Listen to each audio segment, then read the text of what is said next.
welcome to We're Not Wizards. My name's Richard. And my name is Rory.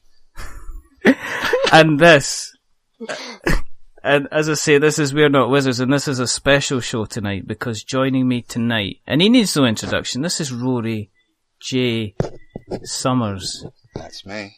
And Rory has joined us tonight because he is a fantastic chap, and he has... From the top of the show, I'm just going to say he's done nothing but support us. He retweets our stuff. He follows us. He retweets us. He's bought one of our t-shirts. I have, bought two. You can't get better than that. You bought two? Well, I bought one, and then because it took so long to turn up, Redbubble sent me another one. So that's good. I've got two. You've sporting them. I'm not even sporting my t-shirt tonight. It's terrible. We should have worn it like a uniform, really. We should have. Mine is in reaching distance if you want me to change. No, I don't. No. Exactly. And now Rory's changing for the camera. And yes. I'm going to tell you what he's wearing. And, oh, that's an unusual tattoo you've got there, young man. How inventive.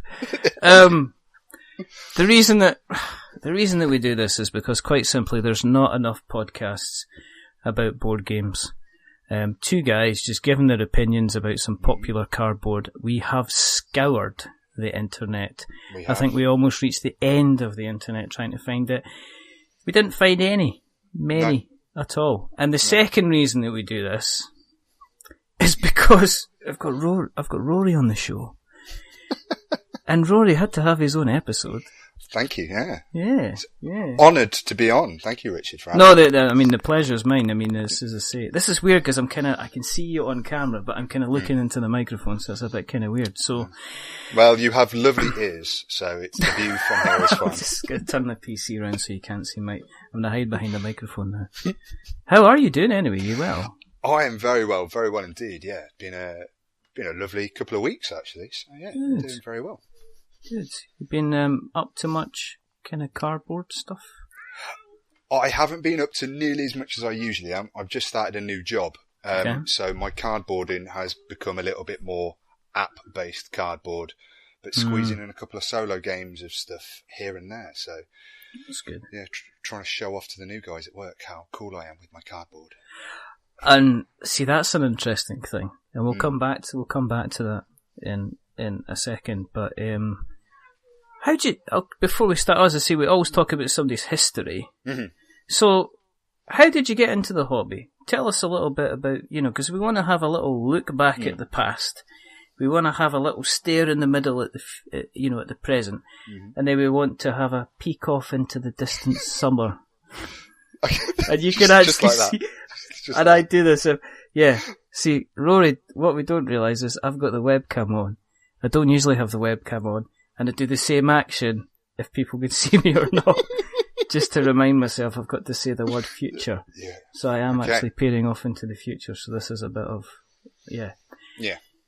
Anyway, tell us a little bit about your history. My history? I started, like a lot of people, when I was like pre-teen in the Warhammer world. All right. And I did that, and then I got really, really into Warhammer Quest. Like the old school Warhammer Quest, and I had all the expansions and had a warrior dwarf who couldn't die and a pit fighter who could only ever kill spiders. And then from there, I moved into kind of proper Warhammer. Worked for Games Workshop for a few years. All right, okay. Yeah, 18 and went and got a job there, and it was great fun. Probably the best job I've ever had. Just sitting, painting toy soldiers, playing with toy soldiers, talking to people about toy soldiers, reading books about toy soldiers. Did you have to have long hair? No, I didn't. I didn't have to have. In fact, in the store when I worked, no one had long hair. We were all like crew cut. Really? Yeah, crew cut, bustling men. Skinheads. Yes, we were all just skinheads. Intimidating people. Oh no, you don't want you don't want that. You want you don't want Magnus Kelgar. Nobody wants Magnus Kelgar. You want Necromunda. Yes. Send them over there. Oh, what's More dime's the new thing, so. Exactly. Oh, that looks like it's orcs you're looking at, mate. Dark Elves is where you want to go. No, I like orcs. No. Timmy, tell them what we do to people that don't pick up Dark Elves instead of orcs. We crush them. So, you're working away at Games Workshop. Yep. And then I kind of decided I needed to grow up, and that was probably early 20s. And then I kind of left the hobby for a little while, and then an old friend of mine came up to visit me. He's a very enviably talented man who works for a computer games company doing fantastic artwork. And he came up and he bought this board game, and he was like, we're going to play this board game, and it's called Pandemic. And we played that, and I've never looked back. It's just been gorging on as much cardboard as I can fit into my grubby little hands since then. And your mouth. Yeah, my mouth. Guy goes Past into the red kitchen. meeples. Goes into the kitchen, gets himself a cup of coffee, comes back, and you've got just like a mouthful of meeples and stuff, and the cubes from Pandemic. And cubes and cards sticking out of like random facial orifices. What are you doing? And then I want it all. And then you turn and face him, and you've got 2 Pandemic cubes up your nose, and you just sniff out violently, so they shoot across the floor. I'm infected. They hit the board and they land on Beijing. Yeah. It causes an outbreak. Yeah, naturally. It's always Beijing. So where'd you go from here? After that, that's when I started buying and shopping around for myself. So shortly after that, I discovered the Thirsty Meeples in Oxford, which was kind of a mecca of board gaming for me. Spent an awful lot of money, started doing that there. I just got completely absorbed with it all. And then in the last few years, it's become a little bit more serious. And in January, beginning of this year, I went along to ITB's Game Jam with a buddy of mine and took part in that. And then after I won with my team, obviously, won the Game Jam and decided I wanted to give back to the community. And that's where I started writing. And then it went from writing to blogging about designing games and stuff to reviewing games. So I've been reviewing games on my site and also for Zatu more recently. And that's where I am today. That brings us crashing into the present. Fantastic. What you been playing? What's been tickling the Somers fancy at the moment? There's kind of 2 games that I've been playing a lot of recently. Plague Inc. and Sub Terra. So Plague Inc. from Endemic Creations. And of course, I think I post a lot on Twitter about every time I play Sub Terra because it's a flipping brilliant game. I must admit, I've not really heard of Sub Terra. Have you not? No. Missed it. No, just the name. I just can't. My it's just a complete Blenkharn in my mind. It's brilliant. What's it like? Because obviously we had Peter on, and Peter's like almost like. He's like almost like a host. He's on so often. Do you know what I mean? He comes in. He's got his little place where he sits. We get the custard creams in because Peter is mad daft for a custard cream. If Peter Blenkharn ever comes round your house and you don't have custard creams, he just stares at you and strokes his beard while he's doing it and just goes, "No custard creams in." It's like, "Sorry, Peter, we couldn't get to the shop. We had to go, to the vets with my cat because it was ill. And so you couldn't have picked up some custard creams on the way back?" "No, we couldn't." That's lies. We don't have a vet. We don't have a cat. From somebody who is looking at from the outside, who has no affiliation or anything like that to Sub Terra, what is it like as a game? How is it playing? It is very exciting, I think, is probably the best 2 words I could use to describe SubTerra. It has a wonderful narrative to it as you're flipping tiles and exploring this cave system. It evolves on the table. So I say two games are never the same. You can have channels, you can have it all interlinking, which is, I think, ideally what you want it to do. You want to have it all T-junctions and cross-junctions to come back, so it's a central hub of interwoven links, but invariably it doesn't happen like that, and you have offshoots and horrors and slides and cliffs and pinch points. It really is really quite anxiety driving when you're going, shall I exert myself? Shall I just flip over this one more tile? Do we hold back? Then you look at this deck of cards as they're diminishing, and you know that's the batteries in your torches that are dying, and you get to that last one and it's more or less game over. If you can't see the exit by that point, you're a goners. It's brilliant. It's been a long time since I've played a game, and as soon as it's finished, I've just hungry for the next one. It's like, right, set it up. We need to do this again and again. It's been a long time since I had that feeling, probably back when I very first got into the board game, the hobby, where everything is quite compulsive. You finish it and you've got to go again and again and again to master a game or to really get another fix of that. But Sub Terra is the first one that's come along in quite a long time where it's been, that needs to just be played right now. That's strong words. I mean, that is... I mean, as a testament, so I play on a Wednesday night is probably my big board game night. Yeah. Immediately after work, and I took the guys, took my box in, signed by Tim Pinder very nicely. And I said, right guys, we're going to play this. And I gave them the spiel. Yeah. And we sat down, we played it. And, that night, I had 2 of the 3 of them message me saying, where can I buy this? I need to buy this game. And then the following day at lunch, I said, right, if you guys are interested, if we all pitch in, we can all do like a group order. Yeah. And, get them all shipped in as the boat arrives. As soon as it gets into Southampton, we'll be there, like getting our own boxes off. And yeah, all done. So, the 5 guys that I've introduced to it, all 5 of them have now pre-ordered it to get in as soon as it's off the boat. It's compulsive. It's a brilliant game. It's like a Tupperware party. Exactly, yeah. It's going on. You get the extra expansions at the same time. No, it's good to hear because obviously it's you see the market in and you see the brilliant job that Peter did in building the community. So it's really interesting to hear firsthand somebody that's got their hands on the game. Of course, the question is, how did you get your hands on the game? I picked mine up at the Games Expo. So I was there for all 3 days. Mm-hmm. I volunteered for ITB, so I helped them do the get in on the Thursday and the get out on the Sunday, as well as demoing the Statecraft. I was demoing on the Sunday as well. Okay.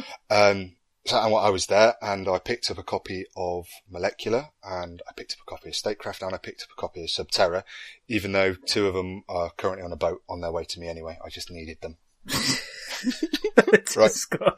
I've got one I'm going to use during the week, and then I've got one I'm going to keep for Sunday, and you're going to put a little suit around it. Well, that's it. I've got all the copies I've got now. They're all signed by the designer, and they're all sat in a special place, and I'm the only one that's allowed to take the lid off. And I've got to wear gloves when I do it. It's like, what do you think you're doing? I was just having a look at the components, Rory. No, don't. 3 foot. 3 foot. You stay 3 foot away from me. Where's your dust suit? You gotta go through the contamination booth. What does this? It might look like cardboard to you, but this is life to me. This is life. And you mentioned Plague Incorporated. Now, I know Plague Incorporated from the mobile game that was yes, which was I guess the way to look at it was big a man's contemplatory sitting position type game. Yes, definitely. It's definitely one of those. But it's I was a big fan of the app when the app game kind of came out. I heard about it and got onto that and found it quite addictive, as I think most app games are. And then I saw the board game. Didn't even know it had been turned into a board game until I saw it at the expo, and I was just like, you know what, I'm quite happy to risk 30 quid on that. Bang, quite frivolous and compulsive with my board games. Just like that with the money. Yeah. Just like that. Stuff. So I'm not flush at all. I think if I'm going to be eating probably some of my lower ranked games by the end of this month. Really? Yeah. Such a bad thing. It's such a bad thing. I've got lots of Carcassonne expansions that I'm not playing, so I'm going to start with those. Well, I think Carcassonne's like the kind of the rich tea of board games. And then you go to, okay, let's go into a big analogy. You do your monthly shop on payday. You go to the biscuit section. Yeah. You got your rich tea. Yeah. Because you got to get your rich tea in. Right? Yeah. And then you got your custard cream. Obviously, just in case Peter turns up. And you might, you never know when he's going to. You never know. Beard just comes out the bush, and next thing you know, he's there, staring. Staring. And then you might be cheeky and get party rings. Yeah, of course, Because if you want the kids to be hyper. And Do who you know what doesn't I mean? want that? Exactly. There you go, kid. Have a pink one. You just watch him run about the room until he gets dizzy. But that's kind of like your board games, isn't it? You kind of got, and you've always got your Carcassonne. You've always kind of got your rich tea. And I think they need a place on everyone's shelf. Absolutely. The thing about the expansions with Carcassonne is it's kind of like just more rich tea to me. And people are going to go, oh, how dare you? But I've played Carcassonne quite a few times, and the expansions, they add a little bit of flavour, but it's almost like you're changing the drink you're dunking the rich tea into. You're not, not necessarily analogy. Changing. There you go. Yeah, it's brilliant, yeah. It's tea, coffee, latte, hot chocolate. There you go. That's what you need. That's what Carcassonne is. And on one mistake, Ribena. Rich tea and a Ribena? Why not? Oh, do you know what would be good? Yeah. Rich tea and apple jelly. Apple jelly? Apple jelly. My gran used to give me a rich tea biscuit and an apple jelly. She used to go into the scullery, because this is Scotland, so either to the scullery or the press. Once she got her messages, and this is just, it's like a different line, but she'd come back from the co-op with her bag full of messages. Right. She'd walk in, and she'd, obviously, it'd have like apple jelly, so she bought some apple jelly, and it was just like apple. It was apple jam, basically. Okay. And she'd go, there you go, there's a wee treat, son. And she'd either do one of two things, yeah? She'd get a rich tea, she'd stick some apple jelly on it, and she'd give you that, and it tasted really nice. Or, right, she'd get some white bread. Okay. She'd get some proper butter. Right. She'd spread the butter on the bread. Mm-hmm. And then she'd put sugar on top of it. Just a sugar sandwich? Pretty much. But it tastes like cake. Oh, of course. Well, we were young and, when she was young and poor, that's all that she could have. So in other words, in essence, she was probably eating something like Settlers of Catan. And that's the end of the analogy. I love it. That's the end of the analogy. So there you go. Done. End. Finish. Mic drop. Yeah. Dog. There we go. So, Plague Incorporated. Yes. It's kind of like Pandemic's annoying little brother. I thought that, but it's quite different. It's opposite, isn't it? Because you're the plague. And then, yeah, it is. It's a really interesting little area control game with, it is quite swingy, but, you have the country cards come out, and you've got to put more countries on the table, on the board, every single turn, or you've got to burn one, and that allows you to kind of replenish your traits, which you need to make your pathogen more virulent and more dangerous. Yeah. And that gets really interesting as well when you have to burn that off, and when you don't want to put more countries on, or you want to stop an opponent getting it. There's these lovely little nuances and these lovely little tough decisions that you've got to make through every game, and I think there's a real evolution in them. When you play from one game to your fifth or fourth game and so on, how your tactics just get refined and you become less open to the suggestion of this country's good, and you're trying to really look for the win. But when everyone is doing that, it gets very, very competitive. And it's like, there's such great, lovely backstabbing moments in that game where you just, CDC are in this country, you can't go there at all. And I'm going to put a nuclear strike on China. You've all lost it, and no one gets any points. Yeah. Well, that's what happens in the game. The game is you build up your virus, and you change DNA, or you add DNA, or you make add to your DNA. Yeah. You make it more resistant to the cold or less resistant to the cold, but. Is it just a card game, or does it come with a board and stuff? No, it's a board game with cards. Cool. There's a little bit of die rolling in there as well. Okay. To kill a country, you've got to roll a number that is equal to or lower than your lethality, and your lethality will increase as you buy more lethal cards, which are generally more expensive. But you've got to spend your victory points to get those cards on the table. So it really does swing back and forth, and between who's in front can suddenly become right behind, but they've got now a more deadly disease.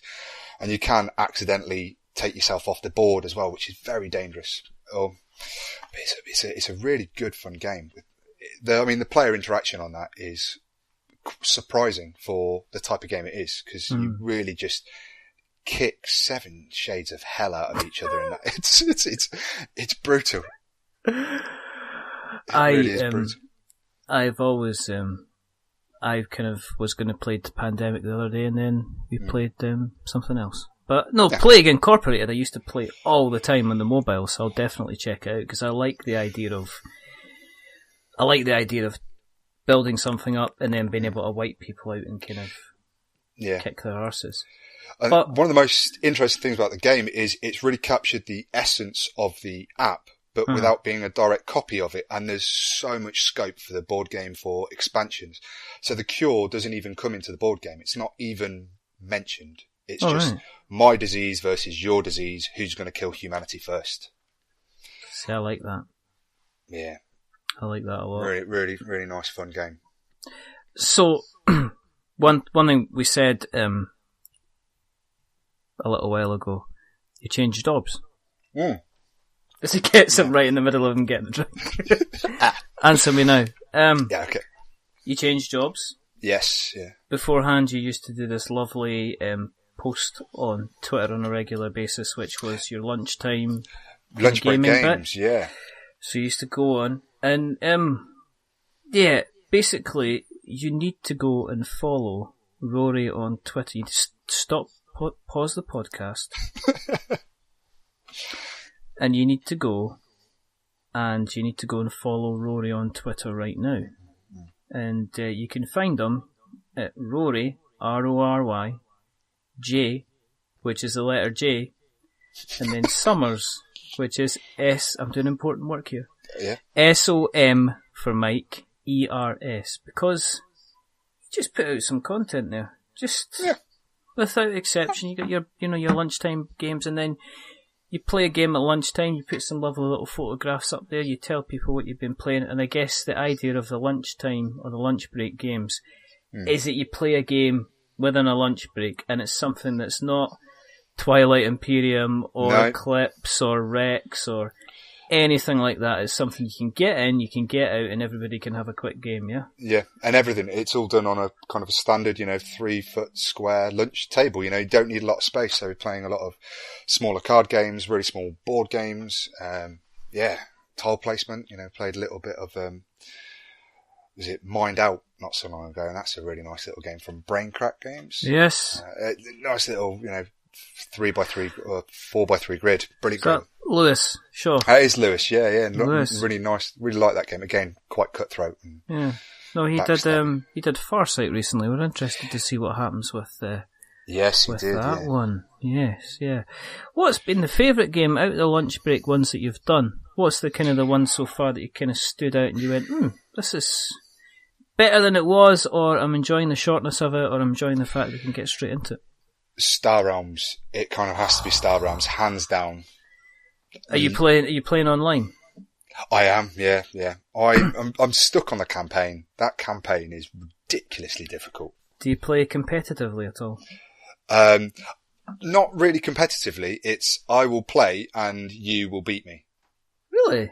Oh, I suck on that. Really? What's your username? It is. Yeah. Ready? Yeah, I'm gonna. Rory J Somers. I was expecting something maybe cleverer, but no. Okay, here we go. So, there's a pile of people that are playing me at the moment at Star Realms. I've got one of my mates, Jason, who's playing with. I'm playing with all the guys from Staying In as well. Constant battles between me and Dan Frost on a regular basis. Is that some sort of vendetta? Is it? No, it's not. It's not Dan at all. I've mucked up again. I can't believe it. I'm editing that out. I'm not letting that go. Chris, Dan doesn't play. See, this is the thing. You mentioned Staying In now, and I automatically say Dan Frost, just in case I miss him out, even though he doesn't play Star Realms. So I'm playing, that's Staying In now. I'm playing, I'm playing, Chris Darby. Yeah. And I'm playing Sam. And I'm playing Peter as well. and we have The whole days. game. You know, it's like in Star Realms. You'll have days where there's nothing can stop you. You're kind of you're hitting every single yellow card going, and you're getting people to discard down to nothing. Yeah. And then other days you'll just get That just rubbish. Viper. Rubbish after rubbish. And then that rubbish. utter mix of, Federation and Machine Cult. It's just like, these two don't work together. They don't do anything. That doesn't help me. No, not at all. Not at all. But Star Realms, and me and Colin were going to talk about it on a future episode, but we kind of mentioned it briefly. I'm playing Colin as well. It's become like our little binding game when we've not been able to talk. It's kind of like, but it has led to a bit of animosity, because if I beat him or he beats me before we meet up and actually speak again, it's kind of like, what are you up to? I'm fine. What are you up to? What do you mean? What am I up to? What are you up to, stringing 3 of these ships together and taking me for 36 points, eh? That's that kind of thing. I hate it when that happens. I just can't believe it.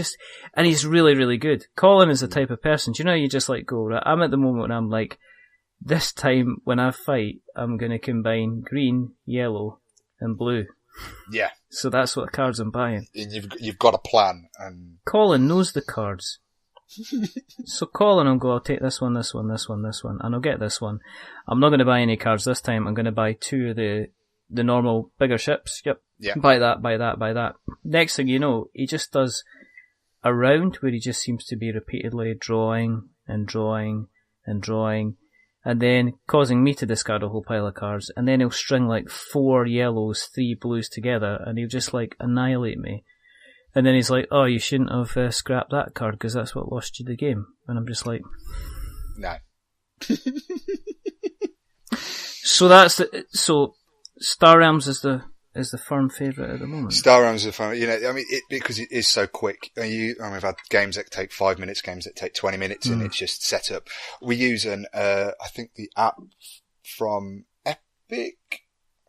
Mm-hmm. Yeah, the other game they do to keep track of authority, because using the cards is rubbish. Yeah. I get really confused.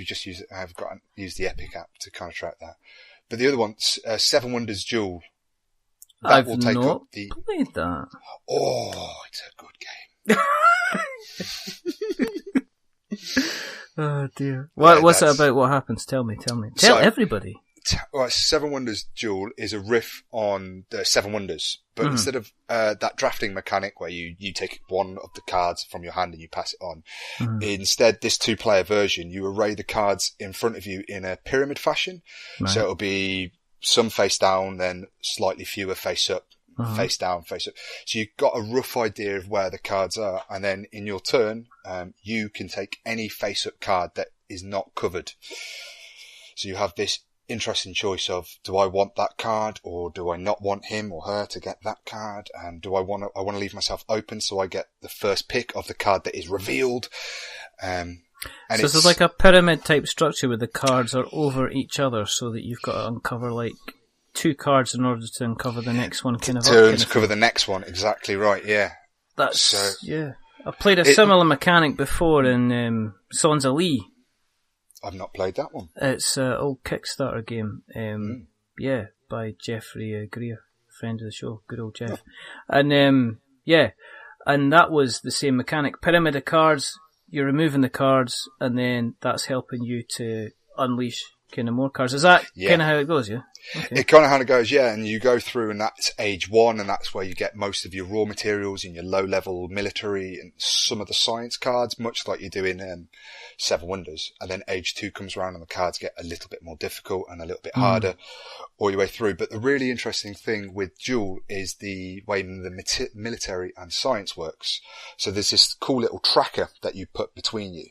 And every time I get a military point, I'm going to move it 1 step towards you. And if I ever get the military tracker down to the bottom spot, you instantly lose and I instantly win with the military victory.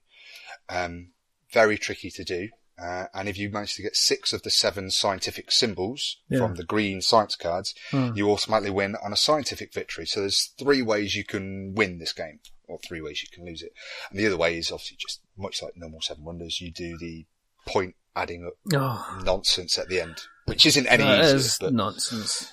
I mean, I remember the one and only time I played Seven Wonders, and at the end, Dave, who was running it, went, "Just give us a second," and he whips out the phone and he starts going, "Right, okay," and then he told us to kind of like tell us what we kind of got and the technologies we got and the kind of the structures that we built, and at the end he went like that and he went, "And Collins won because."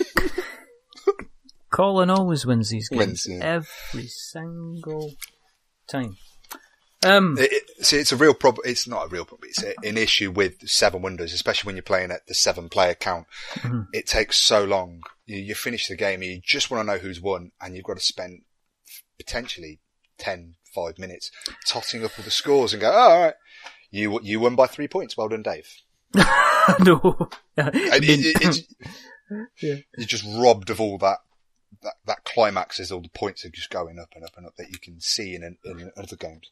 But in the duel, it's much shorter, it's much snappier because there's only 2 of you and you can kind of see how everyone's done anyway. Mm. Yeah, it's definitely worth checking out.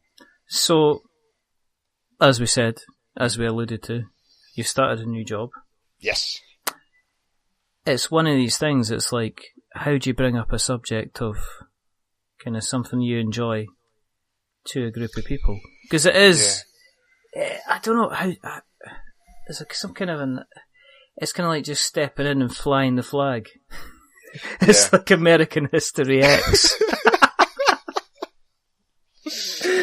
Do you have to like take your top off and you've got like a big meeple tattoo? Well, you saw me take my shirt off earlier, so. It's kind of like, oh. Do you know what I mean? It's almost like, oh, is he not condoning kind of far rightism by referring to American History X? It's like, no. There's a scene in American History X where the lead character has gone to prison for a racially motivated attack, and he decides that in order to find out who's friendly, he's going to take his shirt off because he's got a tattoo of a swastika, just to explain that. So and I'm just making it worse.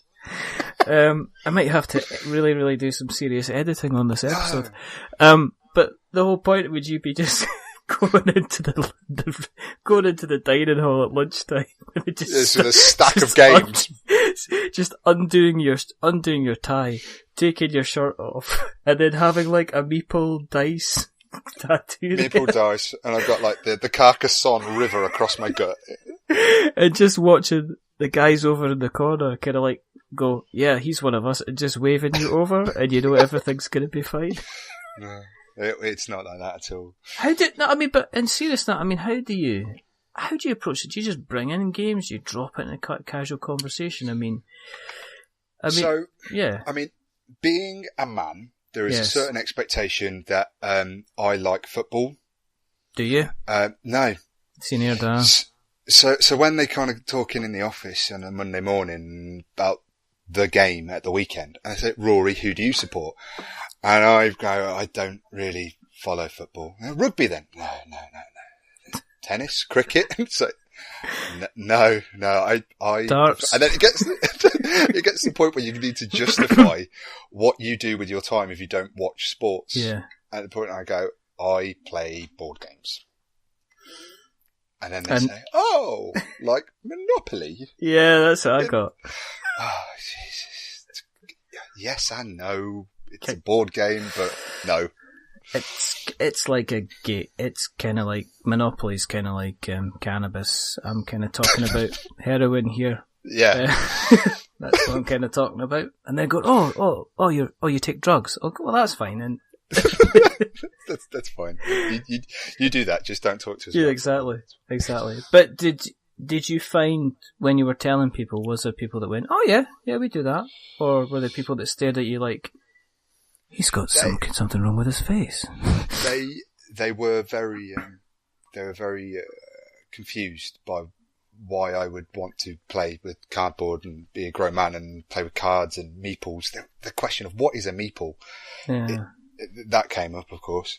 Yeah. Well, I must admit, I get really confused about people who want to watch 22 millionaires run about a field kicking a ball, but you know. It's mind-boggling, but yeah, no, it's true. So, yeah, they just kind of come up, and they were really nice actually. They kind of asked lots of questions. And, All right. Brian, one of the blokes I'm working with, the other day, after talking about Sub Terra, he went home and watched Michael May do a playthrough of Sub Terra. So the following day, we could talk about it. That's nice, isn't it? That's making an effort. Top bloke. I made him a coffee for that. So that's good. Even. Are you gonna take it further then? Are you gonna offer him potentially a bit of cave diving? I think he'd be up for it. Actually, he seemed very keen on getting in on the Sub Terra cave diving. This webcam's no good. Because I kind of like making. I can sit there and just make subtle faces. And you're trying to be deadly serious. Yeah. But that's the thing. It's like it is almost like kind of could I introduce somebody else to the hobby? Could you start them off small? Do you know what I mean? Oh, have you ever heard of Twilight Imperium? No, exactly. What are you doing this weekend? Yeah, just come round to mine. I'll provide food and snacks and sleeping ability bag. to wash. And we'll play Twilight Imperium. It's all right. You don't need to call your wife. You're not coming home until Monday. But no. So Brian seems cool. Brian seems ready to potentially get involved. He does. What's the next step with Brian then? The next step is I might take him one of my kind of small box games and crack it out on the table at lunch. And what about the small box game? Afterwards, obviously. Okay. Do you want to see my elephant impression, or would you like to play some Mind Out? Dear. We could do that. We could do that. So. But no, I mean, that's it. It's like, it's kind of getting people past that stage of thinking Monopoly, which is a fine game in itself, and get them to the point to say, what do you mean you're collecting gems in a mine, or what do you mean you're going cave diving, or what do you mean you're infecting an entire planet, or you're battling in the stars kind of thing. And I don't think people see the kind of the scope of board games. No, they don't. I think it is easier for those people that play a lot of video games. If you're into computer games, you can kind of make that leap of how computer games have changed, and especially with board games that are tie-ins, or like Plague Inc., for example, Dark Souls, where they are the board game version of those, and you go, I can get that. They can relate to that, and it's already you've crossed that first barrier of actually board games are really cool, but you will have to deal with other people and not swear at them. It's alright. I mean, at work, it turned into a joke. I mean, the story's been told on a number of occasions, but it was... The reason the podcast exists was because I was going to the board game club and people were saying, oh, you're going to be playing Magic then with spells and stuff, are you? You're going to be one of those wizards then? Do you roll a d20 and all that nonsense? And I went, no, we're not wizards. And that's where it came from. That's where, that is seriously where, and I joked. And then I went out and got the domain name, and me and Colin were chatting about it, and that's where the kind of the podcast came about. So it wasn't some big meeting. There wasn't blue sky thinking. It was just a simple case that I was sick and tired of people try to do Hagrid impressions and going, "You're a wizard, Harry. You're a wizard." Yeah. Yeah, unless you're Nick Jones, who does it all the time on Twitter. I do love that picture. Sub Terra was kickstarted. Mm-hmm. Do you partake, sir? Have you been known? Kickstarter, yes. Yeah. I'm currently sat on 41 projects since June last year. 41? 41. Not all of them are board games. I bought a picnic blanket and some headphones as well. Which you could play board games on. Yes. And you could be listening to music through your headphones. Whilst playing board games, yeah. Yeah. Can you see my can you see my hands? I can't see your hands. Okay, now I can. Wait. Let me turn the light on. Okay, can you see my hands? Right, I'm going to tell you how many I've got. Oh, no, raise them up a little bit higher. Right, okay, ready? Okay? Yeah.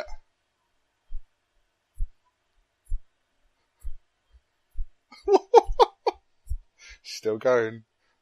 No. That's quite a few. Yeah.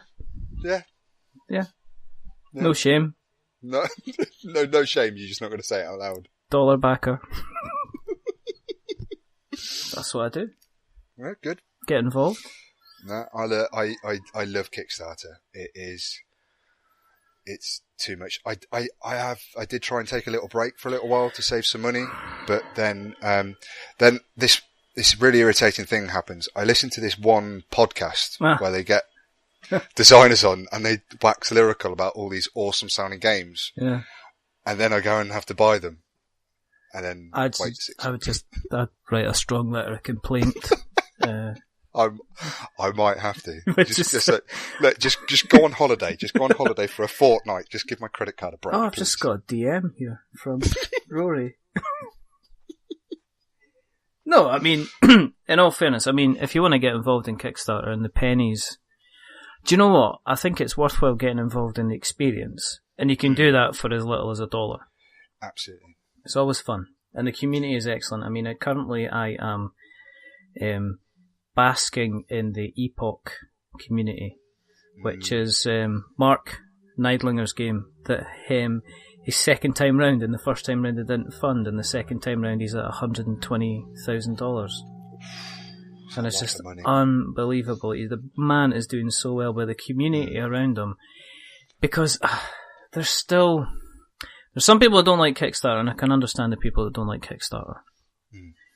But it is becoming the norm for people because I can't imagine me rocking up to a games publisher and saying, "Will you publish my game?"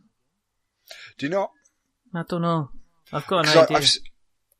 I've seen a few of the UK indie scene advertising for people to come. If you've got an idea, come and pitch it to us and talk to us.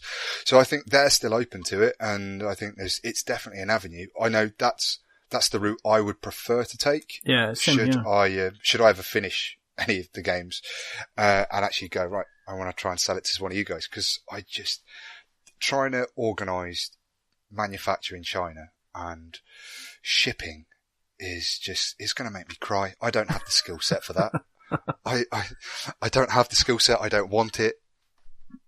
I just want to make cool games that people like to play. Yeah. I don't want to have to run a business, which is what you have to do. And for those guys, and fair play to everyone that does it, whether it's successful or not, it's such a difficult thing to do. The work that goes into these things is just absolutely. I think if what you don't see when people do a Kickstarter is the amount of time that they're giving out of their life to kind of make this work. They can't take.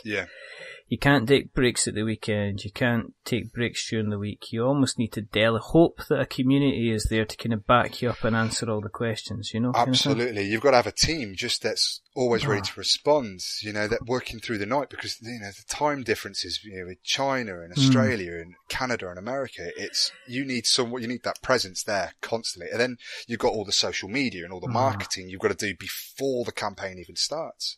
Weeks and weeks before the campaign starts. People have got to know about your game. Noise. And already be talking about it.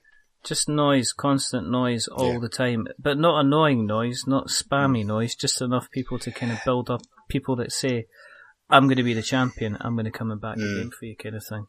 Yeah. And it's a difficult thing to do, even for the smallest, not for the big games. I mean, even for the big games. I mean, there's, the Cool Mini or Not campaign. Yeah. Is not at $2 million. No. It's not. I think it's lucky. I think it's over 800,000. And you go in the comments and people are panicking. And I'm wondering why people are panicking. And then I'm just thinking, but you can't be expected. It's doing really, really well. Just because it's not doing millions, what's kind of like the problem? Yeah. And I think because it's the Game of Thrones one, isn't it? They're working on that. Yeah. I had a look at that as a fan of the books. I mean, I've not backed a Cool Mini or Not project. Because I don't think there's any major value in a Kickstarter from a company that size now. I don't feel I'm going to get anything special from the Kickstarter. If I can buy Rising Sun in 2 years' time in a store. Yeah. And I don't think I'm going to be missing out on anything. But the Fire and Ice, Song of Fire and Ice did really pique my interest. I had a look, but it didn't seem to kind of have the normal pop that their campaigns have. But it goes to show that there's no surefire recipe. There's no way you can do a campaign and you can guarantee success or failure. Even it's still successful what they're doing, but it's not the same level as what they've had before. And I think it's just proof. Do you know the worst thing about it is there is going to be a meeting about this, and somebody's going to get a kind of a talking to, let's say, because it's not currently romping home at X amount. Yeah. And the reason for me, do you know that it's really strange because I think because it's a miniature skirmish game, but if you go out and you look at a Games Workshop miniature skirmish game, what they're asking for money wise isn't too different from what you'd be paying for, like, say, Age of Sigmar or something like that. That's like 90 quid, 100 quid. They're asking $150, and people are like, to be perfectly honest, I looked at that and I just went, I just can't. I'm sorry, I just can't. I can't go there. I can't even work away in my head to think that this is going to be, because there's always the chance that when you get, or you do have a reasonable amount of games coming in, right? There's another quick countdown there. Another quick countdown there. Are you going to get are you going to get the value out of it? And let's face it, Kickstarter, there's so many good games coming out. So many. So many. I think if I'm lucky, I'm going to have a game a week turning up every week now to see me through until bonfire night. I'm going to be lucky because I'm going to have plenty to basically be able to bargain with my divorce lawyer. No, I'm only joking. Yeah. I'm only joking. As I say, I generally, for me, I'm one of these horrific people that will come in and do a bit of speculation and have a look, because I like to, because of the type of people that I have on the show, and I get a lot of creators on the show, you end up getting interested in the process, because I'll have a conversation with, say, I'll have a conversation with, like, say, Brad Talton from Level 99, who's like, we've got like 6 projects on the go on Kickstarter kind of continually, we're always pushing new stuff out. And then you've got Jamie who's saying, well, guys, we're not going back to Kickstarter, I'm still going to talk about it a lot, but I'm not going to bother going back out to it. And then there's all the fantastic, wonderful, passionate UK guys that come on and are really kind of doing the UK scene proud with what they're kind of doing. But I don't know, I just find it kind of fascinating. Out of the ones that you've backed, not to put you on the spot, but what would you say are the top couple that you're looking forward to getting your hands on? I've got the Endangered Orphans of Clondile Cove. Okay. Which should be, if I'm lucky, is going to turn up this week. Awesome. And that I'm really excited about. It looks gorgeous. Dinosaur Island, which is probably going to be closer to September, October time that's going to be coming in. Yeah. Pandasaurus, yeah, that is, I waited until the very last minute for that one. Did you look at taking up the offer to get Wasteland Express delivery service as well, or did you leave that? No, I left that. I just went in for the deluxe edition of Dinosaur Island with all my fantastic dinosaur meeples. Which John Gilmore's been showing off to people. Oh, they're nice brilliant. I can't wait. I can't wait for that game. Custom Stegosauruses or Stegosauri. And interesting discussion that happened over the weekend. Is it Diplodocus or Diplodocus? I would go with Diplodocus. See, I was going to go with Diplodocus, and my daughter was going to go with Diplodocus, but my son was saying Diplodocus, which is interesting because when I was his age, I also used to say it was Diplodocus. So I'm wondering if that is maybe some kind of genetic thing. Genetic thing, you know you're a real man when you've grown up. thinking it's a diplodocus. When you so long ago say that, yeah. I know. Yeah. And the other thing I'm really worried is, like, in about 25 years' time, he's going to have a midlife crisis and then try and start a podcast about board games. So I'm going to turn it back on you then, Richard. So right. what have you got coming that you're particularly excited about? Catacombs and castles. Let me just go down the list. Yeah. See, this is the thing. I've got to watch it because I've had half these guys in the show. Yeah.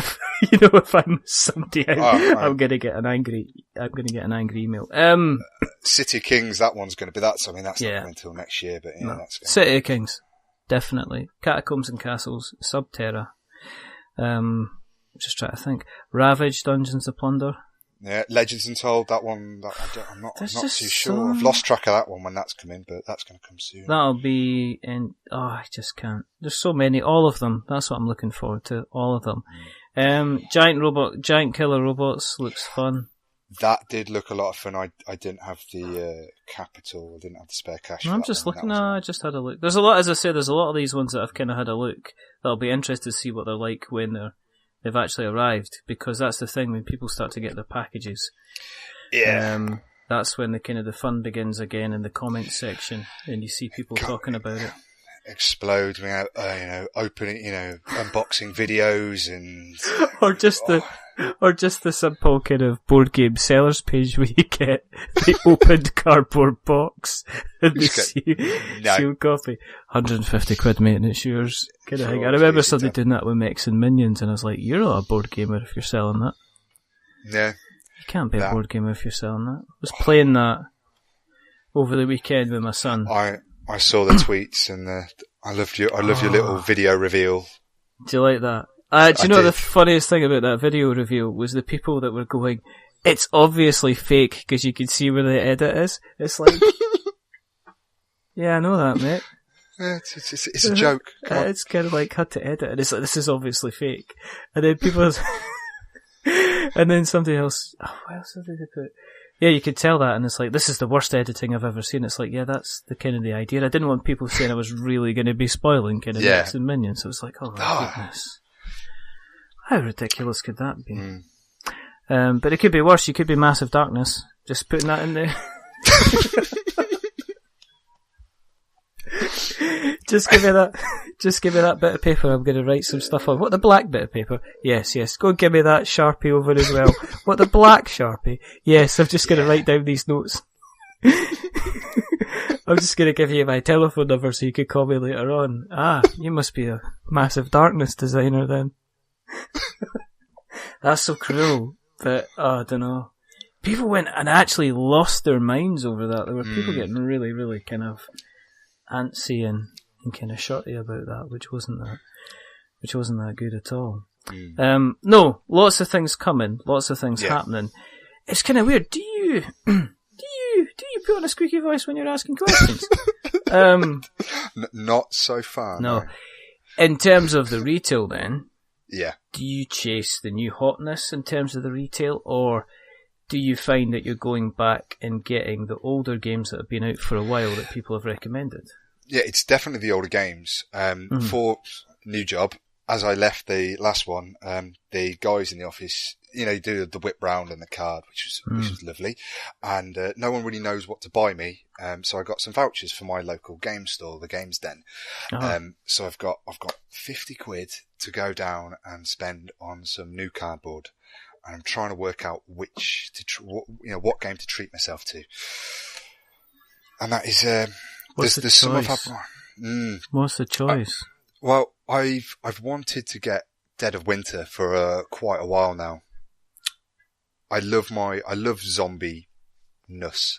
I've got a nice growing collection of horror themed board games.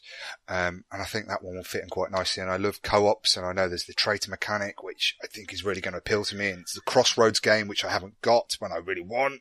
And do I get that game or? Really good. But then, do I get that one, or do I get, is it The Long Winter? Is that the secret? Is that like the... Don't ask me what the title is, because in the first the first episode that me and Colin ever did, we called it The Dark Knight. And then in the second episode, we had to apologise for calling it The Dark Knight. It's actually, I think it's The Long Night it's called. The Long Night. Okay, so you've got the expansion, which is also a standalone expansion, yes. but you can mix them up. So do I just go with that one, or do I go with the original, or do I not get either of them, and do I go for viticulture? I've wanted viticulture for a long time as well. Viticulture is... Decisions. I preferred viticulture over scythe. There you go.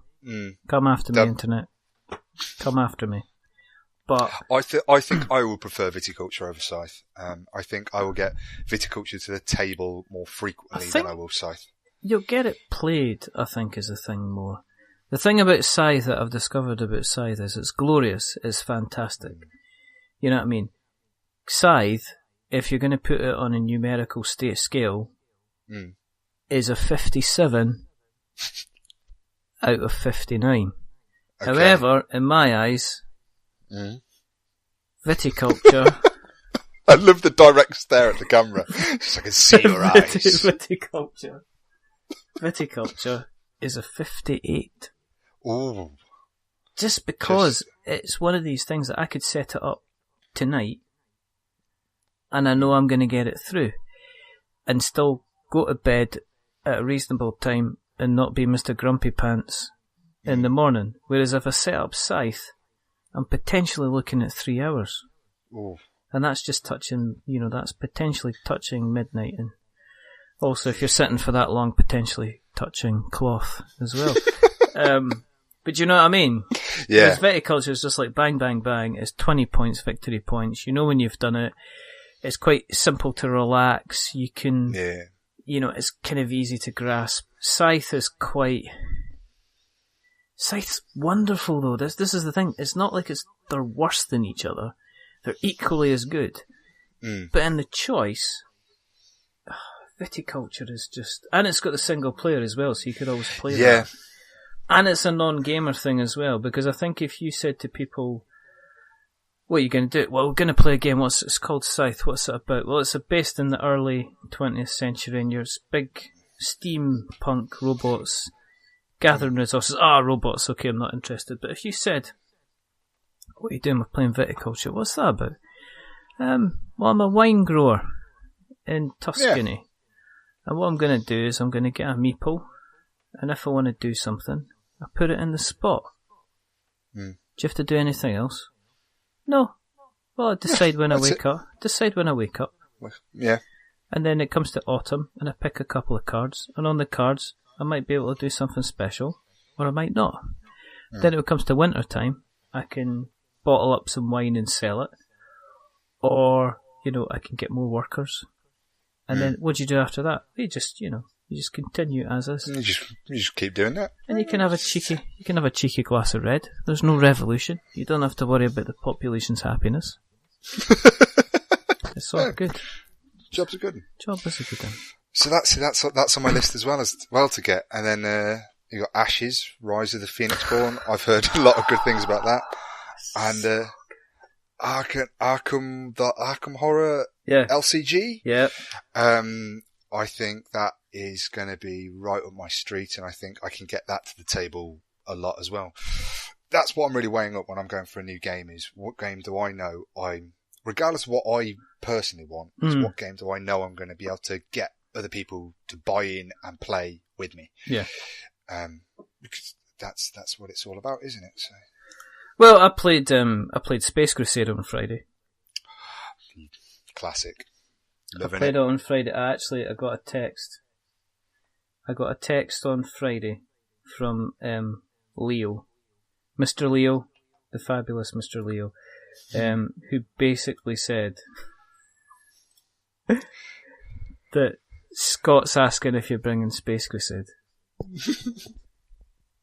He says he didn't only call it Space Crusade, he called it my sensuous box of Space Crusade. Oh, sensuous, but that's about as good as it gets. Well, I just said, tell him I'll be there. Tell him that the threat is serious. Tell him only the Marines can save us. So that kind of made his night. So we sat and we played Space Marine, and we all lived our nostalgia. And I took lots of photographs and I put them all over the place so people could find them on the different various kind of channels. But you've got a lot of stuff going on. So got a bit. A little bit. You've got your writing on Zatu Games. Yes, I do have that. You've got your own personal blog. Yeah, board meetings. You've got yourself on Twitter, which we've already stopped the podcast and told people to go and follow you on. Yeah, we have, and do that. I try and do that as often as I can and not get told off for it. Challenge Rory at Star Realms. Yeah, that's going to be happening. You've probably got one from me already. It's waiting. I can have a look at my phone. It's bleeping. It's bleeping red at me. It's just saying, "Come on." Yeah. I don't know. On a personal note, I'd like to give you a big hearty thanks for all the wonderful support that you've given the show since it started. You are very welcome. You kind of, I don't know. I think our first interaction was you dropped me an email. I did. When I wanted to try and be a big boy and do a podcast. You just dropped me an email, and then what I did was I did the most stupidest thing ever, which was thinking that I was some kind of authority. So I think I wrote you about a 3-page answer. It was brilliant, yeah. This is what you need to do if you want to start a podcast, but without, if I remember, it was without one pivotal piece of information. What was that? I can't remember. I was trying to do it all on a laptop and I just couldn't get it to work. I spent hours and got some friends to kind of Skype in and do this, and I think I told you, I was like, I can't get it to work. I can't record both ends of the conversation. And you were like, oh, no, you don't. No, you don't record both ends of the conversation. No, you don't do that. You get them to do it, and then you stitch the files together. Yeah. So that was an absolute failure. So the answer is, if you do email me to ask for information and advice on how to run a podcast, when you get that response, you delete it. Yeah. No. You offered some brilliant sound advice. But then we went kind of from there, and you've been a firm supporter of the show ever since. I have. So well, and it's a big thank you. So so where can we find you? Because you've mentioned Twitter. Twitter's probably the best place to find me. Okay. I'm on Facebook, but I'm far more active on Twitter. So that's Rory J Somers. Facebook, if you want to kind of follow what I'm doing on Facebook, it is Rory J Somers. Okay. Instagram, which I think there's one picture of Mysterium, is Rory J Somers. Okay, I'm sensing a theme. Yeah. That's just me. It's my brand. Oh dear. I just said that and it was recorded. And then that's so cool. Well, you have got a meeple with a little red tie. I do have a meeple with a little red tie. That's fantastic. Where'd you get the idea for that from? Lewis Shaw actually did that for me. Really? Yeah, I was just down a little chat with Lewis when I first started. When I first started blogging, I was kind of really started paying attention to other blogs and other kind of content providers, and I came across the Braincrack Games blog and about Downsize and Mind Out, as it was just before it went on to Kickstarter, and started commenting and kind of started kind of a conversation with Lewis that way, and then it just kind of one thing led to another, and I kind of recruited him or asked him to do my graphic design for the website and the t-shirts and business cards and all that. So yeah, he's done a marvellous job. It's absolutely brilliant and I love it. So what we'll do is we're going to take all the information that you've given us and we're going to put it in the show notes. So we've got notes to show. So we have notes to show. I thought you would get that right, but you fluffed it. It's because you were pointing at me very aggressively. Pointing very aggressively. I'm this is what happens when you get the webcam on. Yeah. There's obviously one of the most important questions, which is, if there was a zombie apocalypse, yeah, and you were stuck in a board game shop, and you can have any board game from any era. Right. And you're allowed to take 3 of them. 3 board games. And you can assume that on your travels, you will meet between 1 to 7 people. And you'll have unlimited amount of time as well. Okay. And you're quick enough. The zombies aren't these aggressive 28 days later to grow zombies. No. You don't have to worry. It's like Lewisham on a Saturday afternoon in the shopping centre, basically. Okay. Poundland! That's terrible. I've never been to Lewisham. That's awful. That's so bad. Thing to say. So bad. It's probably true. So if you're from Lewisham, please confirm or deny the presence of whether people. Whether you have zombies in your town centre. centre. You have a zombie apocalypse ongoing and you've just not told your local MP. Anyway, but 3 games. 3 games. I've got to take. 3 games you're going to take. 3 games. It's almost like I'm touching the webcam. It's almost like Kirk and Spock in Wrath of Khan. And nobody can see this, so they have no idea what's going on. No one can enjoy it as much as we can. No, exactly. The ship out of danger. Yes, you saved the ship. Anyway, 3 games. Right. 3 games. Okay, so I'm gonna have to take Sub Terra. I know I've mentioned it a lot, but it's gonna have to be Sub Terra. 6-player count as well. I'm gonna have to say this: that other cave dwelling games are available. Terms and conditions available on request. What else? Second game. Oh, I want something more. I want conflict in this second game. I want people to be at each other's throats. Monopoly it is. I want to cause a fight in the human compound. Yeah, we'll take it. Come on, he's Waggle Dance. I love Waggle Dance. Actually, that's a really nice game. That's a lovely game. I'll take that. Dice placement, and then why didn't I prepare? I should have known you were going to ask me this. You should have. I should have done. But it's better because you're scrambling about the shop and you're getting the kind of doof, doof, doof on the doors of the zombies that are about to come in. Waggle Dance under one arm. Probably Waggle Dance and actually Sub Terra under one arm. What's the left arm doing, Rory? The last big grab is going to be for Twilight Imperium. Whoa. That's going to be the one. That's the one that we can have running in the safe board game room in the human compound, and we can just dip in and out. Go kill some zombies, take a break. Let's go play some more Twilight Imperium. That sounds fantastic. That's probably the best plan. That is the best plan.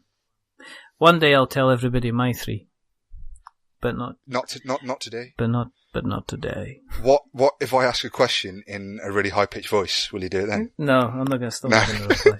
Okay. I'll end up doing Optimus Prime impressions. It's back again. There he is. We must find the humans. And he'll go back. This potentially is going to do one of 2 things. Either we're going to end up getting listeners spiking through the ceiling, or this is going to be the last straw. There will be no more. There will be no more. We'll just be like, that's podcast over. I had no doubts this was going to be a lot of fun.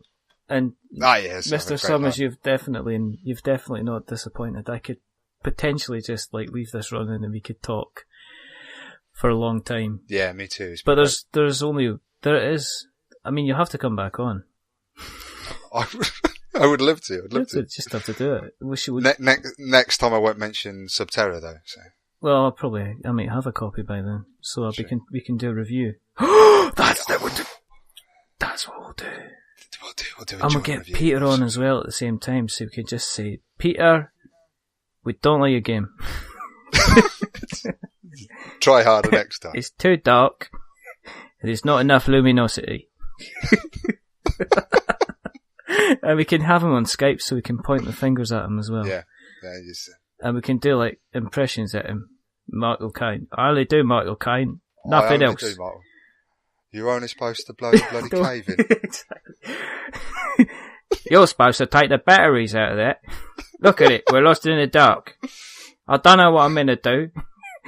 You've got the diver card. I don't know what that's used for. It looks seriously underpowered.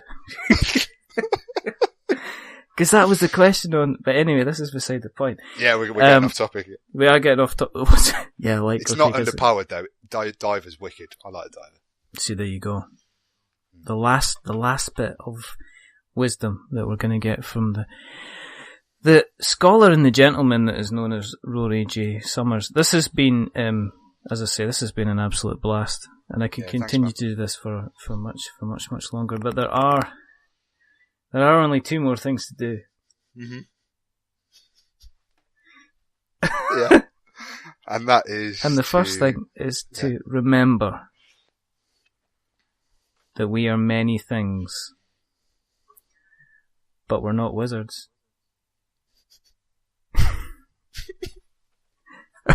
Are we wizards, Rory?